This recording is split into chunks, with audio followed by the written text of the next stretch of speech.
નમસ્કાર, સ્વાગત છે આપનું રંગતમાં। હું સિદ્ધિ કમાણી રોજ તમને અવનવી વાનગી બનાવતા શીખવું છું। જો તમને મારી વાનગી પસંદ આવતી હોય તો તમે મારી ચેનલને સબસ્ક્રાઇબ કરો, વિડીયોને લાઇક કરો અને તમારા ફ્રેન્ડ સર્કલમાં મારા વિડીયો જરૂરથી શેર કરો। તો આજે આપણે ખૂબ જ ટેસ્ટી એવું કાઠિયાવાડી ભરેલા રીંગણ બટાકાનું કુકરમાં સબ્જી બનાવતા શીખીશું। એ પહેલાં તમે હજુ સુધી ચેનલને સબસ્ક્રાઇબ ના કરી હોય તો વિડીયોની નીચે જ્યાં રંગત છે તેની બાજુમાં સબસ્ક્રાઇબનું બટન છે તેને તમે ક્લિક કરો। તે ક્લિક કરશો એટલે એક બેલ આઇકન આવશે, તેને પણ તમે પ્રેસ કરો જેથી મારા નવા વિડીયોના નોટિફિકેશન તમને સૌપ્રથમ મળતા રહે। તો ચાલો આજે આપણે બનાવવાનું શરૂ કરીએ એકદમ કાઠિયાવાડી સ્ટાઇલથી ભરેલા રીંગણ બટાકાનું સબ્જી। કાઠિયાવાડી ભરેલા રીંગણ બટાકાનું શાક બનાવવા માટેના ઇન્ગ્રીડિયન્ટ્સ આપણે અહીંયા જોઈ લઈએ। મેં અહીંયા 200 ગ્રામ જે નાના રીંગણ આવે છે એકદમ તાજા તે મેં અહીંયા લીધા છે। તેની સામે 200 ગ્રામ મેં નાની બટાકા જે આવે છે તે લીધા છે। આપણે 3 થી 4 ચમચી તેલની જરૂર પડશે એટલા માટે મેં અહીંયા તેલ લીધું છે। 3 મોટી ચમચી મેં ચણાનો લોટ લીધો છે। અડધો કપ મેં ચોખાના પૌવા લીધા છે। આપણે જરૂર મુજબ પાણી જોશે એટલા માટે મેં અહીંયા અત્યારે 1 કપ પાણી લીધું છે। 3 ચમચી ઝીણી સમારેલી કોથમીર, 1 મીડિયમ સાઇઝનું ટામેટું ઝીણું સમારેલું, 1 મીડિયમ સાઇઝની સૂકી ડુંગળી ઝીણી સમારેલી, 1 ચમચી મેં આદુ મરચાંની પેસ્ટ લીધી છે, 1 મોટી ચમચી ગોળ, 7 થી 8 કળી મેં સૂકું લસણ લીધું છે, 1 ચમચી નમક, અડધી ચમચી હળદર, 1 ચમચી ધાણા જીરું પાવડર, 1/4 ટીસ્પૂન આમચૂર પાવડર, 1/4 ટીસ્પૂન ગરમ મસાલો, 3 ચમચી લાલ મરચું પાવડર, ચપટી હિંગ અને અડધી ચમચી મેં સફેદ તલ લીધા છે। તો ચાલો આપણે બનાવવાનું શરૂ કરીએ એકદમ ઝડપથી અને કુકરમાં બનતું ભરેલા રીંગણ બટાકાનું શાક। હવે આપણે અહીંયા જે બટાકા લીધા છે તેને આવી રીતે આપણે છાલ કાઢી અને આપણે એને વચ્ચેથી કાપો કરવાનો છે। તો આવી રીતે આપણે છોલણિયા વડે બધા જ બટાકાની છાલ કાઢી લઈશું।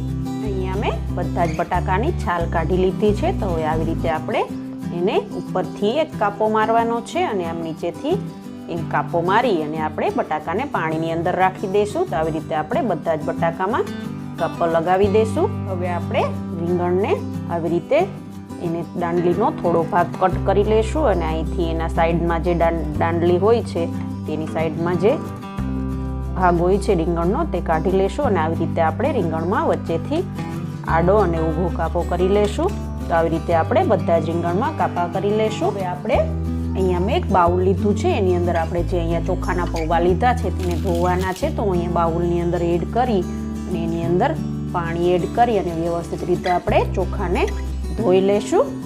અહીંયા મેં ચોખાને ધોઈ લીધા છે। તો હવે આપણે એને સાઈડમાં રાખી દઈશું એટલે એ વ્યવસ્થિત પલળી જાય।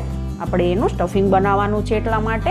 તો હવે આપણે એને સાઈડમાં રાખી અને અહીંયા હું એક ખાંડની દસ્તો લઈશ અને આપણે જે કાઠિયાવાડી ભરેલા રીંગણમાં મસાલો નાખવાનો છે તેના માટે અહીંયા હું જે આપણે લસણ સૂકું લીધું હતું તેની પેસ્ટ બનાવવાની છે, લસણ, લાલ મરચું અને નમકની। તો અહીંયા મેં લસણ એડ કરી દીધું છે ખાંડણીની અંદર અને હવે આપણે એમાં અડધું લાલ મરચું એડ કરી દઈશું અને થોડું નમક એડ કરી દઈશું અને દસ્તા વડે આપણે એને ખાંડી અને પેસ્ટ બનાવી લઈશું। અહીંયા મેં લસણ અને લાલ મરચાંની પેસ્ટ બનાવી લીધી છે। તો હવે આપણે એને બાઉલમાં કાઢી લઈશું। હવે આપણે શાકમાં ભરવા માટેનું સ્ટફિંગ બનાવવાનું છે। તો એના માટે મેં જે અહીંયા ચોખા ધોઈ અને પલળવા માટે રાખ્યા હતા તે અહીંયા બાઉલની અંદર જ આપણે મિક્સ કરી લઈશું મસાલો। તો અહીંયા મેં જે પૌવા છે એની અંદર આપણે અહીંયા મેં 3 ચમચી કાચો ચણાનો લોટ લીધો છે કારણ કે આપણે કુકરમાં શાક બનાવવાનું છે એટલે એ બફાઈ જશે ને એનો ટેસ્ટ ખૂબ જ મસ્ત આવશે। તો એ આપણે ચણાનો લોટ અહીંયા એડ કરી દઈશું। અહીંયા મેં આદુ મરચાંની પેસ્ટ લીધી હતી તે આપણે એડ કરી દઈશું। અહીંયા મેં કોથમીર લીધી હતી 3 ચમચી, એમાંથી થોડી ગાર્નિશિંગ માટે રાખી અને બીજી આપણે એડ કરી દઈશું। અહીંયા મેં ગોળ લીધો તો 1 ચમચી તે હું એડ કરી દઈશ। તમારે સ્વીટનેસનું પ્રમાણ તમારા સ્વાદ મુજબ વધારે ઓછું તમે કરી શકો છો। અહીંયા મેં નમક લીધું હતું તે હું એડ કરી દઈશ સ્વાદ મુજબ। અહીંયા હળદર પાવડર મેં લીધો હતો અડધી ચમચી તે હું એડ કરી દઈશ અને હવે આપણે અહીંયા મેં લીંબુની જગ્યાએ આમચૂર પાવડર લીધો છે 1/4 ટીસ્પૂન એ હું એડ કરી દઈશ। તમારી જોડે એ અવેલેબલ ના હોય તો તમે લીંબુનો રસ, અડધા લીંબુનો રસ એડ કરી શકો છો। હવે આપણે અહીંયા 1 ચમચી ધાણા જીરું પાવડર એડ કરી દઈશું। અહીંયા મેં ગરમ મસાલો જે લીધો હતો તે હું એડ કરી દઈશ। અહીંયા મેં સફેદ તલ લીધા હતા તે હું એડ કરી દઈશ અને અહીંયા આપણે આદુ મરચાંની પેસ્ટ, લસણની પેસ્ટ બનાવી હતી લાલ મરચાં અને લસણની તે એડ કરી દઈશું અને હવે આપણે બધી જ વસ્તુને મિક્સ કરી લઈશું. અમે બધો જ મસાલો મિક્સ કરી લીધો છે. તો હવે આપણે એમાં જરૂર મુજબ 1 થી 2 ચમચી જેટલું તેલ એડ કરી દઈશું, જેથી પ્રોપર રીતે આપણો મસાલો મિક્સ થઈ જાય. હવે આપણે તેલને મિક્સ કરી લઈશું. હવે આપણે અહીંયા જે પલાળ્યા છે રીંગણ અને બટાકા, તેને આપણે એક પ્લેટમાં કાઢી લઈશું અને આપણે એની અંદર સ્ટફિંગ ભરવાનું છે. એટલા માટે આવી રીતે પાણીમાંથી નિતારી અને આપણે રીંગણને બટાકાને બંનેને પ્લેટમાં કાઢી લઈશું. હવે આપણે રીંગણ અને બટાકામાં સ્ટફિંગ ભરવાનું છે. તો અહીંયા આપણે આવી રીતે એક રીંગણ લઈ અને એની અંદર બહુ વધારે પણ નહીં અને ઓછું પણ નહીં, એવી રીતે આપણે દબાવી અને સ્ટફિંગ ભરી લઈશું. બંને સાઈડથી વ્યવસ્થિત ભરાઈ જાય રીંગણની અંદર ને આવી રીતે દબાવી અને પછી ભરવાનું, જેથી આપણે વઘારીએ કુકરની અંદર તો આપણો મસાલો એની અંદરથી બહાર ન નીકળી જાય. તો આવી રીતે આપણે રીંગણની અંદર સ્ટફિંગ ભરી લઈશું. અને હવે આપણે આવી રીતે બટાકામાં પણ જ્યાં કાપો પાડ્યો છે તેની અંદર આવી રીતે સ્ટફિંગ અંદર એડ કરી અને દબાવી અને આપણે બટાકામાં પણ આવી રીતે સ્ટફિંગ ભરી લઈશું. તો આવી રીતે આપણે બટાકા અને રીંગણમાં બંનેમાં આપણે સ્ટફિંગ ભરી લેવાનું છે.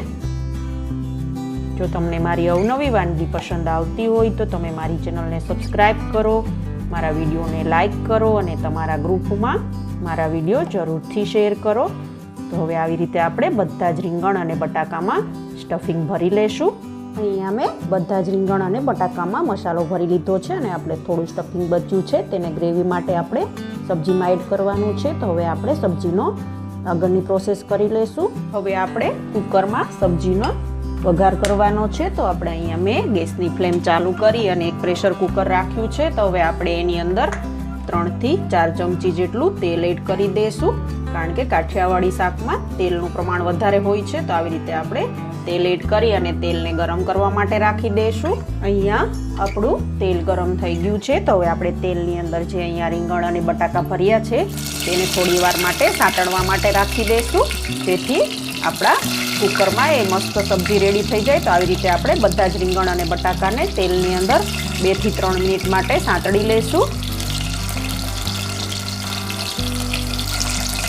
અહીંયા આપણા રીંગણ અને બટાકા થોડા સંતળાઈ ગયા છે અને 2 થી 3 મિનિટ થઈ ગઈ છે. તો હવે આપણે બાકીના મસાલા એડ કરી દઈશું. તો અહીંયા મેં થોડી ચપટી હિંગ લીધી હતી તે આપણે એડ કરી દઈશું. ને અહીંયા મેં ઝીણી સમારેલી ડુંગળી લીધી હતી એક તે એડ કરી દઈશું.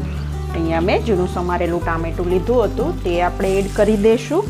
અને હવે આપણે બંને વસ્તુને મિક્સ કરી લઈશું હળવા હાથે, એટલે છે ને આપણો મસાલો છે રીંગણમાંથી ને બટાકામાંથી બહાર ન આવે તેવી રીતે હળવા હાથે બંનેને આપણે મિક્સ કરી લેવાનું છે આવી રીતે. હવે અહીંયા આપણે એની અંદર થોડું નમક એડ કરી દઈશું, જે બંનેમાં ટામેટાં અને ડુંગળીમાં જરૂર પડે એટલું. અને હવે આપણે એની ઉપર થોડું મને લાલ મરચાંની જરૂર લાગે છે એટલે 1 ચમચી જેટલું હું લાલ મરચું એડ કરી દઈશ.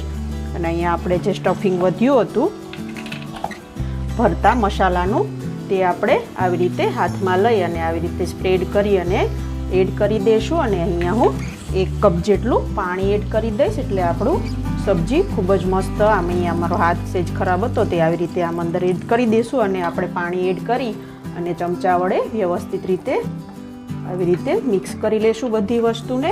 અને હવે આપણે થોડું ઉકળે એટલે આપણે ઢાંકણ બંધ કરી અને ગેસની ફ્લેમ સ્લો રાખી અને 2 વિસલ કરી લઈશું. અહીંયા આપણા શાકની અંદર બધી જ વસ્તુ મેં એડ કરી હતી તે બધું મસ્ત ઉકળી ગયું છે. તો હવે આપણે ઢાંકણ બંધ કરી અને ગેસની ફ્લેમ મીડિયમ રાખી અને 2 વિસલ કરી લઈશું. અહીંયા મેં 2 વિસલ કરી લીધી છે. તો હવે આપણે ઢાંકણ ખોલી અને શાકને ચેક કરી લઈશું. આપણું ખૂબ જ મસ્ત ભરેલા રીંગણ બટાકાનું શાક એકદમ મસ્ત રેડી થઈ ગયું છે. મેં થોડો રસો રાખ્યો છે, કારણ કે સર્વ કરવા ટાઈમે થોડું ઠંડુ થવાથી આપણે જે ચણાનો લોટ અને પૌવા છે તે આપણું શાકનો રસો શોષી જશે એટલા માટે. તો અહીંયા આપણું ખૂબ જ ટેસ્ટી એવું ભરેલા રીંગણ બટાકાનું સબ્જી તૈયાર છે. તો આપણે એને કોથમીર વડે ગાર્નિશ કરી અને સર્વ કરી લઈશું. ખૂબ જ ટેસ્ટી એવું કુકરમાં બનતું કાઠિયાવાડી ભરેલા રીંગણ બટાકાનું શાક તૈયાર છે. આ શાકને તમે રોટલા સાથે રોટલી સાથે ખાશો, ખૂબ જ ટેસ્ટી લાગે છે. તો તમે પણ આ રીતથી ઘરે એકવાર જરૂરથી શાક બનાવજો અને તમારું કાઠિયાવાડી ભરેલા રીંગણ બટાકાનું શાક કેવું બન્યું તે મને કમેન્ટ બોક્સમાં જરૂરથી જણાવજો. કેવી લાગી તમને મારી રેસીપી? જો તમને મારી રેસીપી પસંદ આવી હોય તો તમે મારા વિડીયોને લાઈક કરો, તમારા ગ્રુપમાં મારા વિડીયો શેર કરો અને હજુ સુધી તમે જો મારી ચેનલને સબસ્ક્રાઈબ ના કરી હોય તો વિડીયોની નીચે જ્યાં રંગત છે તેની બાજુમાં સબસ્ક્રાઈબનું બટન છે તે બ્લેક કલરનું હશે. તો તમે હજુ સુધી મારી ચેનલને સબસ્ક્રાઈબ નહીં કરી તો એ બટનને તમે ક્લિક કરો જેથી મારી ચેનલ સબસ્ક્રાઈબ થઈ જાય અને એ ક્લિક કરશો એટલે એક બેલ આઇકન આવશે એને પણ તમે ક્લિક કરો જેથી મારા વિડીયોના નોટિફિકેશન તમને સૌપ્રથમ મળતા રહે. તો રોજ આવી અવનવી વાનગી જોવા માટે જોતા રહો રંગત, ખાણીપીણીના શોખીન ગુજરાતીઓની. Thanks for watching.